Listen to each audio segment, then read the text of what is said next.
All right, guys, how's it going? So I have been to the cafe. No surprises there. Had a couple of coffees and might have had a bocadillo.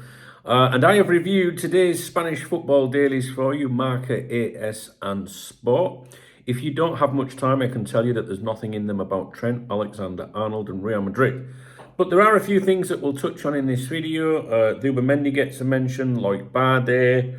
Loic Bade, is it? I can't remember how you pronounce it. Loic? I don't know. It's a Bade pronunciation, right? There's just a few bits and pieces, but there's nothing really of great interest in here. Alphonso Davies, we're going to mention Virgil van Dijk as well. So, Marca's coverage today is dominated by the Spanish Super Cup final tomorrow, which is between Real Madrid and Barcelona. Valencia resumed work on the new Mestalla Stadium yesterday. That's been on hold for almost 16 years. Can you believe that? Since February 2009. And it's supposed to be complete in the summer of 2027. The future stadium will have a capacity of 70,044 spectators and is designed to meet the requirements of international competitions such as FIFA and UEFA. Valencia have gone 12 games without a win. They play at Sevilla today. They are 19th in La Liga, which is second from bottom. Sevilla are 14th, and obviously Mamardashvili is currently out with an injury. Mamardashvili is the incoming goalkeeper that Liverpool secured last year. That was it, really, I think, in Marca today with you for you. AS, they were saying, they were talking about Alphonso Davies' contract decision, the countdown to Alphonso Davies' contract decision. This is a little bit interesting for me. I know some people think that Liverpool are interested in this player and he could be Anfield bound if things work out. I don't believe that at all. But the reason I'm finding it of interest is because Davies and Trent Alexander-Arnold, similar situations, you know, Real Madrid wanting them, telling them to not renew with their respective clubs. If you renew, then we can't do anything. But if you drag it out and there's an opening, then, you know, we would, you know, possibly come for you kind of thing. Bit of arrogance from Real Madrid, as you would expect. And both of those players, it's just the situations are kind of running parallel. Do you know what I mean? Now, it says here that Alfonso's agent will meet with Bayern's management next week.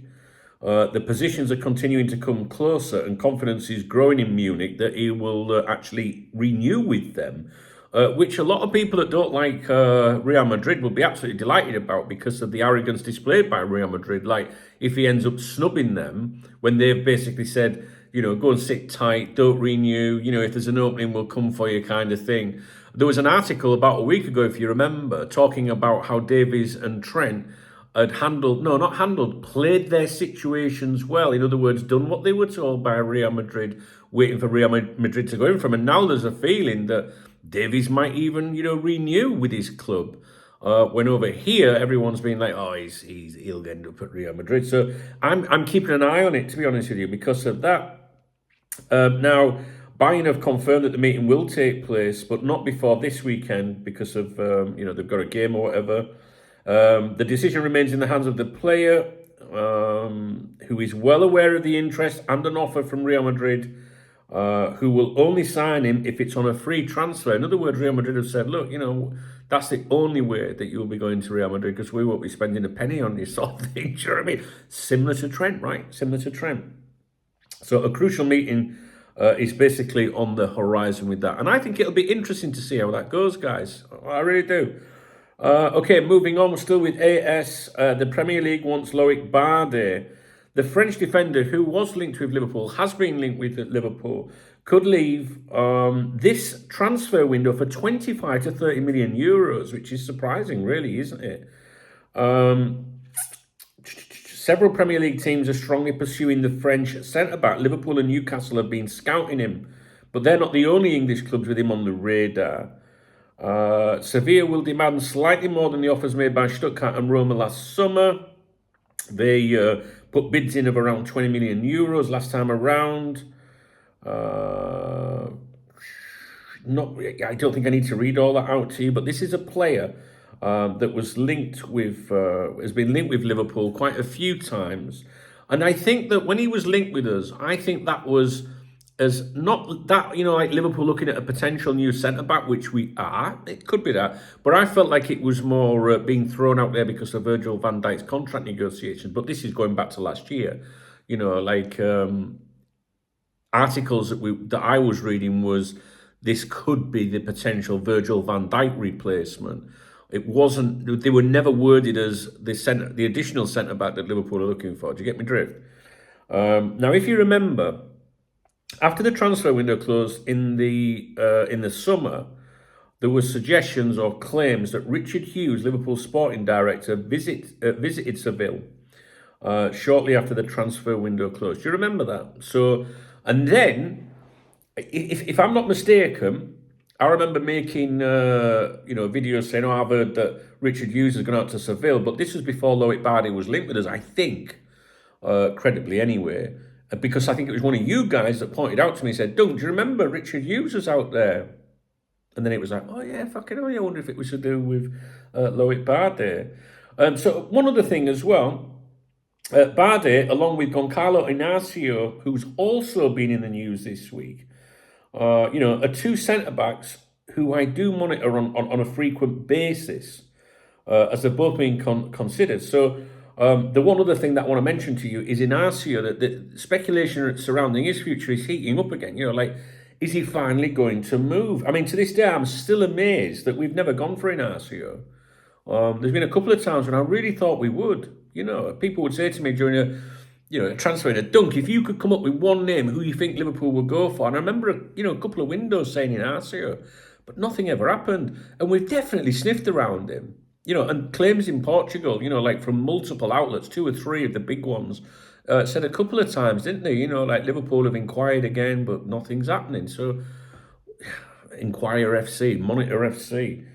Okay, so that's Bade, I think.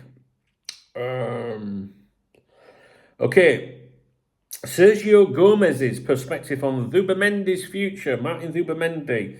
So in an interview with AS today, I'm sorry it's dark in here, the shutters are down because I've had the projector on for the football and I've not opened it, right? But you're not missing anything. In an interview in today's AS, Sergio Gomez was asked about Martin Zubimendi. Gomez, who was at Manchester City, of course, for a couple of years prior to joining Real Sociedad last year, asserts that Zubimendi is better off staying at Real Sociedad. He mentions having personally told Zubimendi that moving to Manchester City is not such a big deal. And based on Gomez's experience at Manchester City, where competition for playing time is fierce, he subtly hints in the interview that while City is an elite club, the challenges of breaking into the starting 11 can make it less appealing for a player like Zubimendi. There's no mention of Liverpool in there, but basically that Sergio Gomez there is saying, I've spoke to him, you know what I mean, or alluded or hinted or whatever, about Man City. Although unless the interviewer is just picking out the City stuff because of the connection to City, which is obviously why the players asked about it, but maybe Sergio Gomez had said, yeah, I won't go to City or Liverpool. Who knows? But there's no mention of Liverpool. But it sounds like there's been a conversation there between the two, doesn't it? Okay, that is AS. Now we're going to move on to Sport, which is the Pro Barcelona publication. And they had a feature today talking about, I think it was called Scouting. And there was maybe half a dozen players, like potential players that Barca could go for them, and one of them was Luis Diaz, which won't come as a surprise to you. And the journalist in question here, the author of the article, said, "I know him very well from his time at Porto, where I followed him closely because I had doubts about his performances. Regarding his talent and technical quality, there's no question. I mean, I've seen him capable of the extraordinary with spectacular plays, scoring goals, and surprising with decisions, full of talent, a true star. But I've also seen him disappear during games, disconnect and lose balls unexpectedly. He even ended up being a substitute both at Porto and currently at Liverpool for the same reason. At big clubs, consistent performance is very important. It's crucial and needs to be considered. Being very good isn't enough to adapt to that position wearing the Blaugrana shirt. Now, I don't know if I'm pronouncing Blaugrana shirt, I think, which basically refers to the blue and claret colours of Barcelona's kit. So his name's basically put forward in an article of one to watch, one to consider for Barcelona. This is only the view of one person, obviously, and they're just saying, yeah, he's a very good player, but he can go missing or whatever. What do you think about that? Would you agree with that? But it's I have seen his name, Luis Diaz, mentioned, on an increasing trajectory. Is that the right word? I've seen more chatter to do with Luis Diaz and Barcelona. Nothing major at the moment, but I've seen his name coming up a little bit. And obviously, we've got this contract situation at Liverpool. It's claimed that he's rejected a contract, saying that he feels undervalued. He feels the contract offer doesn't reflect his contribution to the team, basically. Barcelona, I just get the feeling that we're going to hear more about Barcelona and Luis Diaz as we approach the summer. I really do hope he renews his contract. I'll do a video about it all, to be honest with you, just in case some people don't watch these, obviously. Liverpool, the claim is that Liverpool will sell him this summer if he doesn't extend soon. So whether or not you would believe that or whatnot, I don't know, but I'm just throwing at you what the claims are. Now, one thing I will mention before signing off, and this isn't in the newspapers, you may have seen speculative reports claiming that Virgil van Dijk's been offered to Real Madrid, right? I've seen that suggestion a couple of times. It could be true. I don't think it is. But the Madrid-based media have repeatedly emphasised that they have a number of centre-backs coming through.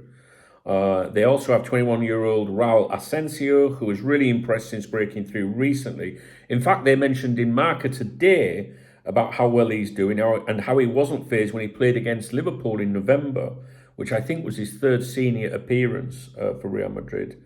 And it was written here recently, or reported here, should I say, in the print media, that Real Madrid think, there's no denying that Virgil van Dijk is a great player, but he's not what they're looking for. They're looking for younger players. They're more focused on the right back situation, and there's been numerous articles here in the pro Real Madrid coverage, if you like, talking about the youngsters coming through at the centre back. I can't remember if there's 4 potential centre backs coming through for Real Madrid. So I think you might see those claims.